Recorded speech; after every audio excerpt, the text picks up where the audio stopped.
안녕하세요. 오늘은 4월 22일 월요일입니다. 요한복음 10장 1절에서 10절까지죠. 오늘은 착한 목자에 대한 말씀인데요. 오늘은 여러분들께서 요한복음 10장 7절에 이렇게 말씀하고 계세요. 내가 진실로 진실로 너희에게 말한다. 나는 양들의 문이다 하고 말씀하시죠. 고딕 성당에서는요, 이 나는 양들의 문이다 하는 이 설명을 위해서 종종 그 그리스도의 이미지를 또 복음의 이 오늘 말씀의 그림을 이렇게 모셔져 있는 걸 볼 수가 있죠. 하지만 모든 사람이 우리가 오직 그리스도를 통해서만 하나님께 나간다는 이 말씀을 듣고 싶어 하는 건 아닌 것 같아요. 이런 이야기가 있어요. 어느 작가의 이야기인데, 무슬림, 그리고 그리스도인, 유대인들, 3명 중에 어느 종교의 신앙이 더 나은지, 이렇게 질문을 했어요. 상당히 이런 질문, 함정 질문이죠. 이렇게 질문하면 안 되는 거죠. 우문현답이라고 할까요?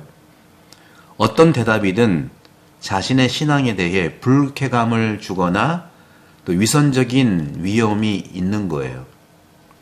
다만 중요한 것은 이렇게 얘기할 수 있겠죠. 어느 아버지가 소중한 반지를 가지고 3명 중에 아들들한테 주면서 원래는 하나만 진짜고 나머지 반지는 가짜인데 비슷하게 만든 2개의 반지들을 만들어서 3 아이들에게 하나씩 주면서, 그렇죠? 진짜는 아니고 3개를 가짜를 만들어서 비밀로 주면 이거 진짜야 하고 얘기할 때, 우리도 마찬가지예요. 모든 사람은요, 유대교나 무슬림이나 우리 그리스도교에 대한 믿음에 따라 구원을 받을 거라고 각자들 믿고 있잖아요. 2차 바단 공의에서는 그리스도교 일치의 차원도 있지만 비그리스도인에 대한 우리의 관용도 있는 거예요. 다시 말하면 모세를 통해서 유다인들에게 하느님의 뜻이 전해졌고, 무하마드를 통해서 알라의 뜻이 전해졌다면, 우리 예수 그리스도께서는요, 하느님의 뜻이 그리스도를 통해서 믿음이 전해지고 우리가 구원되는 거 아니겠습니까? 우리 그리스도인들이 누구보다 덜 관용적이다 이렇게 말할 수가 없는 거죠. 이런 부분에서 우리는 하지만 하나님께 가는 길이 오직 그리스도를 통해서라고 하는 것을 믿어야 되는 거예요. 다른 종교에 대해서 우리가 폄하할 필요가 없고요. 그리고 다른 종교를 자세히 모르잖아요. 그러니까 그 종교가 세상에 어려움을 주는 것은 또 있잖아요. 중동 전쟁이라든가 이스라엘과 이란과의 관계, 서로가 존중하지 않아서 그런 부분이 있어요. 실제로 따지고 보면 유대교와 이슬람은 같은 조상 아브라함의 후예들이죠. 분명히 우리는 모든 사람이 바로 예수 그리스도를 믿고 그분과 하나 되는 것을 믿는 게 우리 그리스도교잖아요.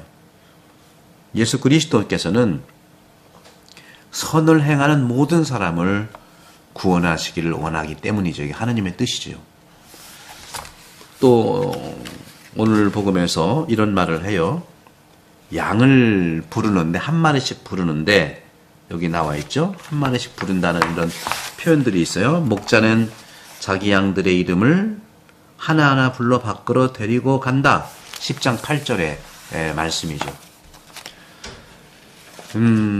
애완동물에게 이름을 부여하는 것은 우리 것이기 때문에, 우리 식구이기 때문에, 또 집과 가족에 속한다는 표시가 바로 이런 지정되는 것에 관례가 있죠. 유대인들에게 이름을 준다는 것은요, 바로 복종시키기 위해서예요. 그런 걸 뜻하는 거죠. 창세기에서도 하나님께서는 모든 동물들에게 이름을 주실 때 모든 동물을 아담에게로 인도하셨고, 아담은 그들의 그 주인인데 함부로 하는 주인이 아니라 목자적인 목자의 모습으로서 양들을 돌보는 것처럼 그들을 섬겨야 하는 겁니다. 창세기 2장 19절. 제가 지난 금요일에 우리 성심대 창세기 2장 3장 뜻에 대해서 특강을 했죠. 하느님께서는 또 아브라함 창세기 17장 3절과 또 시몬 베드로 요한복음 1장 42절에 이름을 바꾸어 주셨어요. 바로 이름은 그들이 받은 소명의 표현이기도 합니다. 오늘날에도 종교인들은 수도원에 들어갈 때 이름을 바꿀 수가 있어요. 그리스도께서는 양을 한 마리씩 부르고 말씀하실 때 그것은 우리 각자에게 우리 자신의 사명과 소명과 축복의 사명을 주신다는 것이죠. 하느님 왕국에서 모든 사람이 거대한 모자이크 속에 하나의 돌들로 조화를 이루는 것이죠. 그리고 우리의 임무는 전체 설계를 조화롭게 하는 거예요. 전체를 망치게 하면 안 되는 거죠. 그래서 한 사람씩 한 마리씩 이름을 부르면 소중하게 전체의 조화를 이루도록 하는 것이죠. 그러면서 오늘 또 복음에서 이런 말씀을 하고 있어요. 오늘 복음에 보게 되면 도둑에 대한 얘기를 하죠. 나는 문이다. 9절에 말씀하면서 도둑은 도둑질을 하고 죽이고 파괴하는 것 밖에 오직 아무것도 아니다 하는 말을 하고 있죠.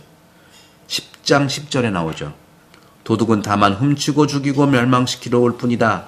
하지만 나는 양들이 생명을 얻고 또 얻어 넘치게 하려고 왔다. 중동에 살고 있는 팔레스타인에 살고 있는 베두인들 사이에서는요. 동물을 훔치는 일이 매우 빈번하게 나타났어요. 경비견을 독살하고 양들을 마차에 싣고 사망으로 사라지는 것이 쉬웠어요. 영적인 삶에서도요. 이 도둑이라고 하는 것은 악령을 말합니다. 제가 영혼돌봄 12BC 평화방송에서 1년 동안 하고 있는데 이제 곧 책이 나오는 아직 책이 안 나오는데 영혼돌봄 책이 나오면 이것을 저는 정말 대대적으로 제가 수십 년 거의 사제생활 평생의 작업이라고 해도 과언이 아닐 정도니까 제대로 이 부분들을 여러분과 함께 나누기도 하겠습니다. 여러분 많이 도와주시기 바라요. 사실 이 마귀는요. 자신의 것을 아무것도 갖고 있지 않아요. 늘 뺏는 거예요. 다시 말하면 존재하는 모든 것은 하느님에 의해 창조됐는데 하느님이 마귀를 창조한 게 아니에요. 천사를 창조했지만 천사가 변질된 거거든요. 마귀는 그것을 할 수가 있는 겁니다. 그런 점에서 도난을 당할 때에 우리는 정말로 이 부분을 기억하면서 하느님한테서 많은 영혼을 훔쳐가는 것이 바로 도둑이 하는 일이에요. 악마가 하는 일이죠. 우리 각자의 경험을 생각해보면 우리 삶에서 얼마나 아름다운 순간들이 이 악마와 악령과 나쁜 생각에 의해서 멀어졌는지를 알 수가 있습니다. 우리는 그렇게 많은 선한 일들을 할 수 있었는데 오직 탕자와 같은 귀한 시간을 낭비하게 된 거예요. 루카복음 15장이잖아요. 그들은 시간이 돈이라고 말하면서 아무도 시간을 훔치는 것을 원하지 않아요. 악마에게 시간은 선을 행할 수 있는 기회를 바꾸라고 항상 얘기해요. 선이 아니라 정말 자기 뜻으로 제압하려고 하는 것이죠. 하지만 시간을 훔쳐서 이자와 함께 대가를 치르게 하겠다는 위협하는 사람, 언제나 존재하는 것은 악령의 영향이라는 것이죠. 남은 것은 모든 선택과 모든 행동과 모든 생각이 오직 마음을 통해서만, 곧 참된 분이신 그리스도를 통해서만 전달되도록 항상 깨어 있으라는 말씀이 오늘 복음의 말씀입니다. 나는 문이다. 누구든지 나를 통하여 들어오면 구원을 받고 또 드나들며 풀밭을 찾아 얻을 것이다. 도둑은 다만 훔치고 죽이고 멸망시키러 올 뿐이다. 그러나 나는 양들이 생명을 얻고 또 얻어 넘치게 하려고 왔다. 구독 선교 부탁드리고 이 복음의 이 진리들이 여러분과 우리 세상의 평화와 또 행복과 구원이 이루어지기를 축복드립니다. 성부와 성자와 성령께서는 여러분 모두에 강복합니다. 구독 선교 부탁드립니다. 감사합니다.